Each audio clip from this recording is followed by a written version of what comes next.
Hey everyone, welcome back to the channel. On this video I'm going to be building the cabinet for my office, and you get a sneak preview of how messy and cluttered my office is before all this and how bad I needed a desk. So I just had crap everywhere. It's my setup when I work. So I'm going to start by building the carcass. I'm using 1/2-inch birch plywood at the good old Home Depot. I had a lot of this laying around. Normally I'd go to a specialized plywood shop, but I had plenty of this laying around, so I didn't really need to buy anything.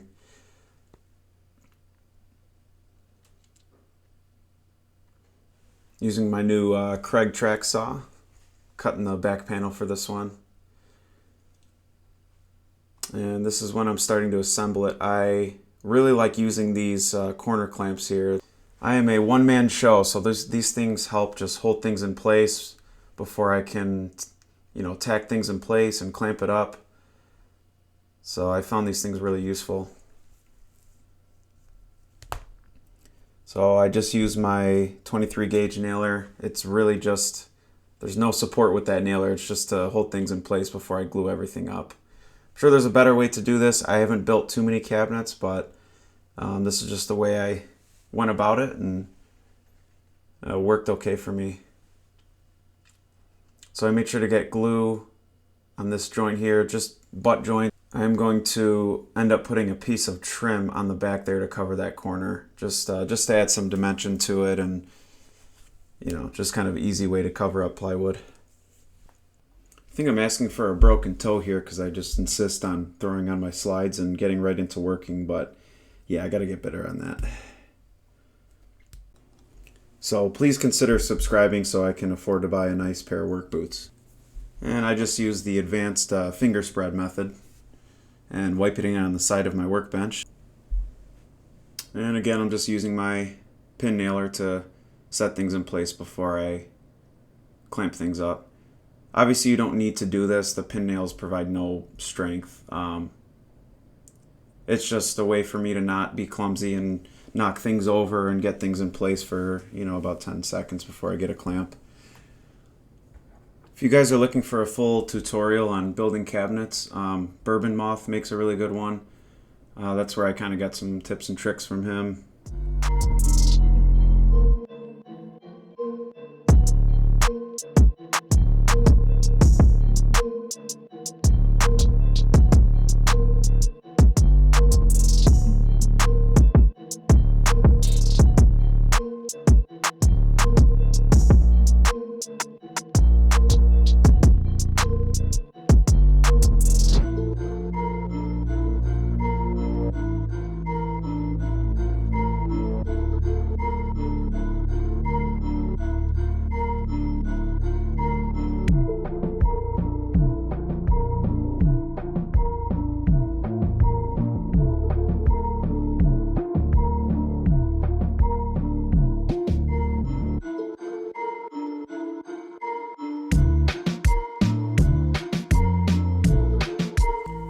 Once I make sure everything's square with that machining block, the carcass is done, and it's just a matter of building the face frame.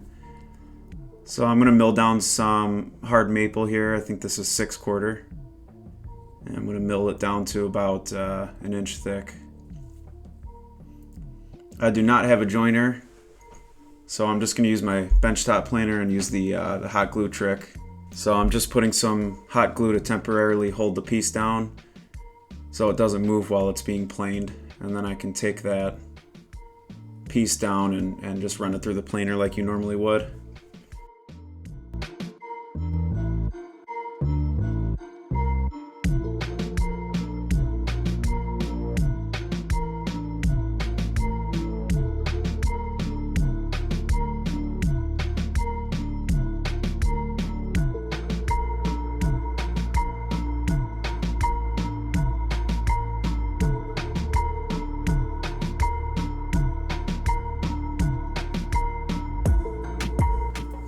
My solution to joining the end grain is with this table saw sled. So I just had some Rockler clamps here and T-tracks, and I just run it through this straight piece of plywood. I don't really recommend this method. You see my hands come kind of close to the blade. I don't think this is the most safe method, but this is just what I have right now until I get a joiner. Then once I have a flat reference edge, I can run it through the table saw with that straight edge, and I have a S4S piece of lumber now.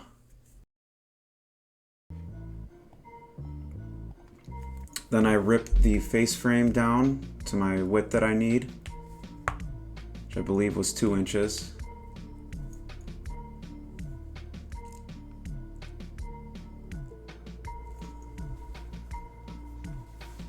So I'm going to have 4 horizontal pieces on the face frame and 2 sides.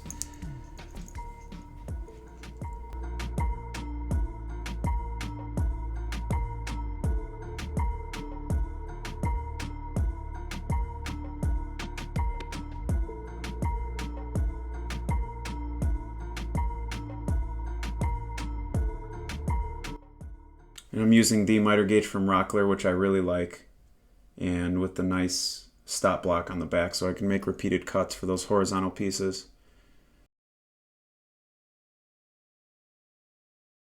So this is a layout of the face frame.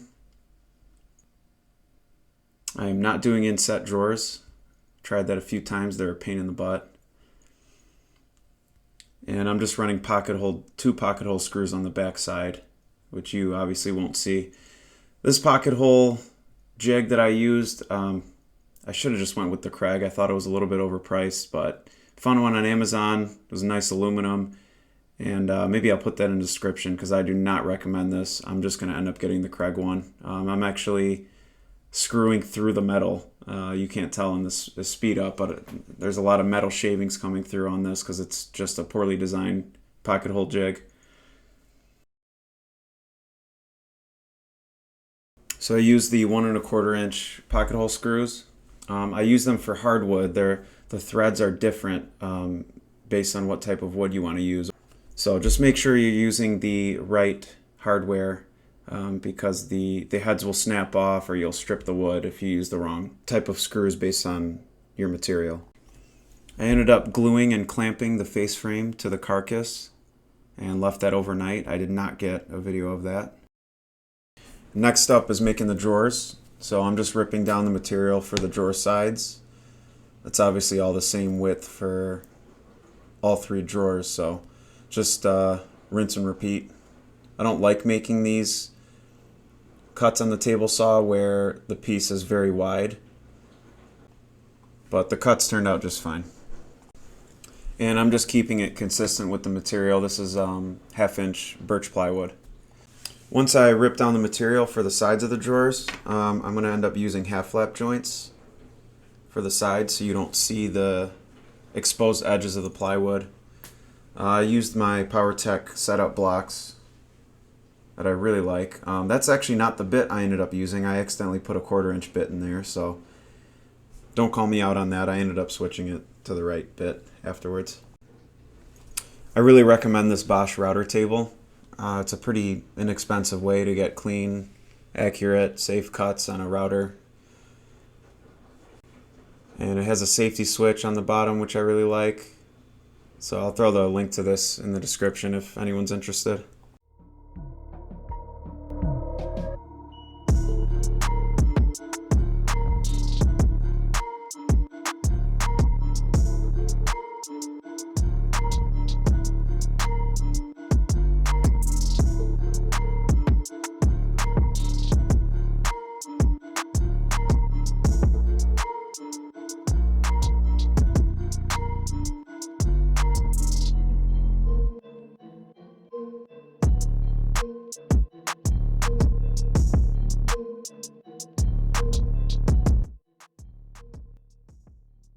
So here you can see how I assemble these drawers. I just have that half lap joint there that I just cut on the router table, and then I use my pin nailer.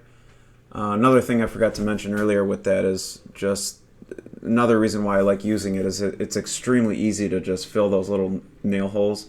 And especially, you know, every project is different, and I know that I'm staining this in an ebony stain.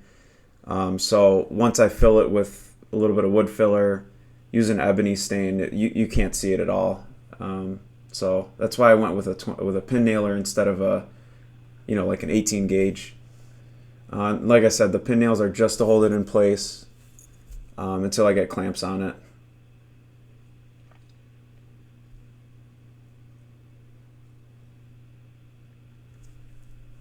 The front of the drawer is just a butt joint there, glued up. That's where the drawer face is going to go, so that's all going to be covered up.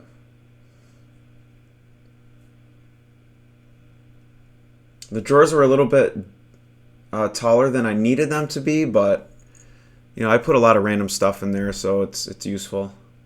And I only showed clamping up that front surface, but I brought it to the side and clamped up all the edges just to make sure there was good clamping pressure for the glue to adhere properly. And that's what it looks like with all the drawers installed. It's starting to take its shape here. I just put the top that I made from the last video on top just to visualize what it might look like and get me excited a little bit, keep me going. Here I'm just picking the grain orientation, just what I think looks aesthetically pleasing for the 3 drawers. I really put more thought into this than I needed because it's all going to get stained in that ebony stain anyway, so it kind of takes away from the green pattern a little bit. Then I just stack all 3 drawer faces on top of each other and cut all 3 at once. This just kind of makes sure that they're all exactly the same length, and it's obviously a little quicker, not that that is a big deal.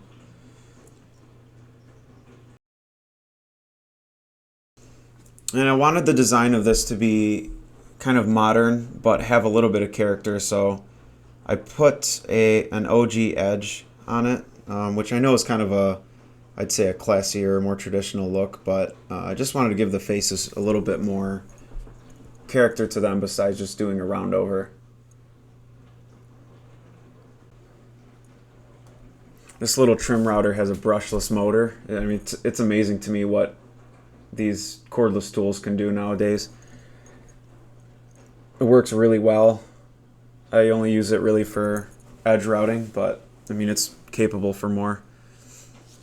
Now, the last step of the drawer faces is just there's a little knot hole here that I thought looked pretty cool. I wanted to include it, so just chiseling out some of that loose bark and filling it with some epoxy.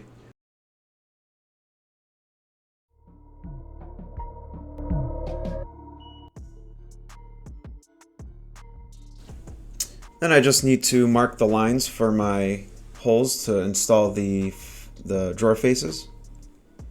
So I'm just using my combination square, so on all 3 I can get the same symmetry on where those screws are located. And the drawer faces are just tacked in right now. I used a little bit of painter's tape on the bottom and then just put one little 23 gauge pin nail on there. And I like recessing my screws so the heads don't stick out. I just think it looks just an easy way to make the inside of the drawers look a lot better.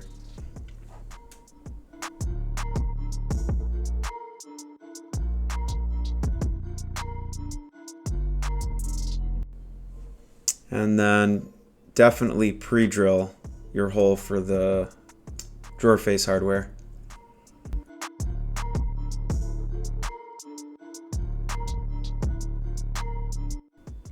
And the screws I'm using to attach the drawer face are the Kreg 1-inch screws. They have a flange on them too, so the screws sit nice and flat off the inside of the drawer.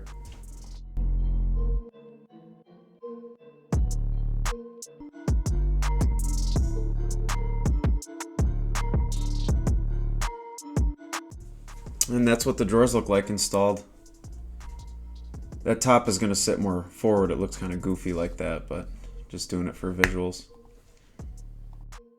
And then I did not get video of me making this skirt for the cabinet, but I made this skirt that's going to sit on the bottom, and here I am just putting a 1/4 inch round over edge, just so that main carcass of the cabinet kind of flows into the skirt.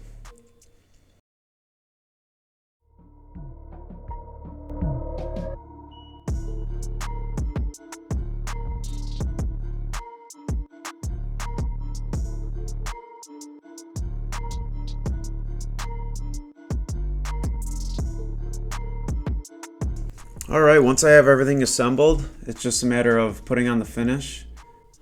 I'm trying something new with this one using India ink, which I've seen some people use in some videos, and thought I'd give it a shot because I wanted to go for a really dark look for the base. And like any time you try something new, you take the risk of it not turning out how you like. But that's the whole point of stepping out of your comfort zone. And I just want everyone to prepare their eyes because didn't turn out good. Did not turn out good. I don't think I applied it properly, but Jesus. Yeah, it's splotchy. It's heavy in some spots, light in others. I hated it. So I'm going to go ahead and get out my handy dandy reverse apply finish tool. Just kidding. I had to sand all of it off.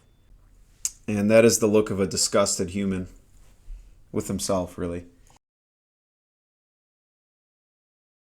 Luckily, it sanded off really well. I mean, you see some deep kind of black splotches there, but it's really not as bad as it looks. Once I decided to go with something that I'm more used to, and that's just a regular ebony stain from Varathane.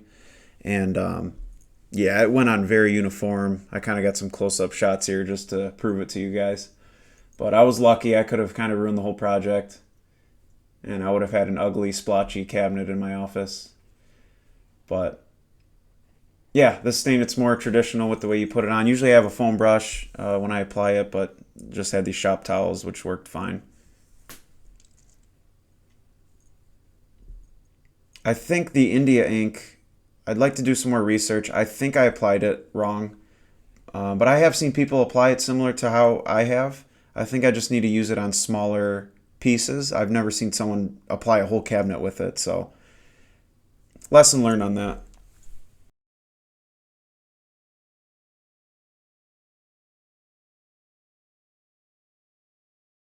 And that is more like it.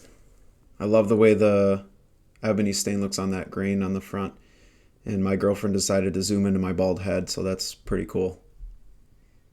And for the finish, I ended up using a polyacrylic from Mini Wax. First time using that, but I looked into a few different finishes, and it's a really durable finish, and I was kind of just sick of working on this, and I wanted something just quick and uniform. I went with a semi-gloss, and I did 3 coats. Here you can see that back of the corner trim in the back of the cabinet I was talking about earlier.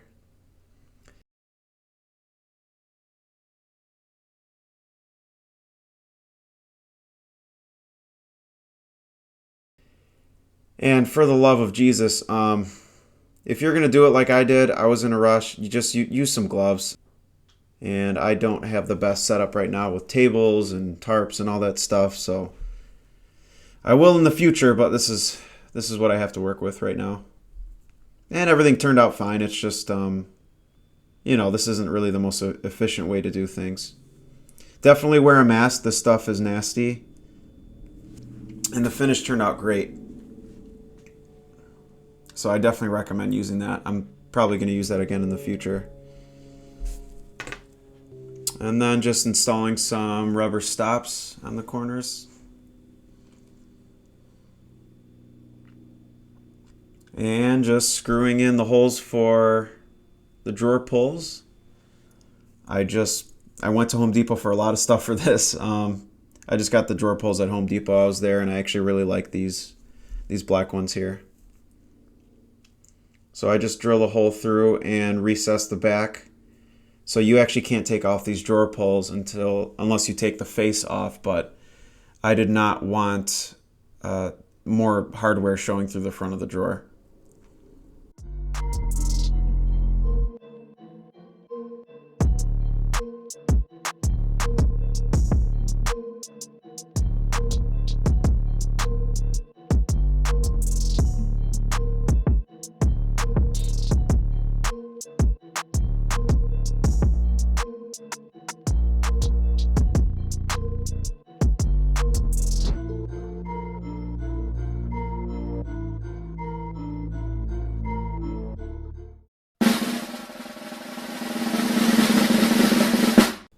And that is the finished product. I ended up ordering those metal legs. I was going to make them out of wood, but I just ended up ordering those online. I'll put the link to those. I really like the look of them. It kind of has this like modern, slightly traditional look to it in person. As usual, I'll leave a link to everything I use in the video and the legs, the handles, all that stuff. So if you guys want to use something like that, it's all there for you. Really appreciate you guys watching, and stay tuned for the next one. I got some more cool projects coming up. If you enjoy these videos, I'd really appreciate a subscribe to the channel, and leave a comment below and let me know what you think. Thanks, guys. Bye.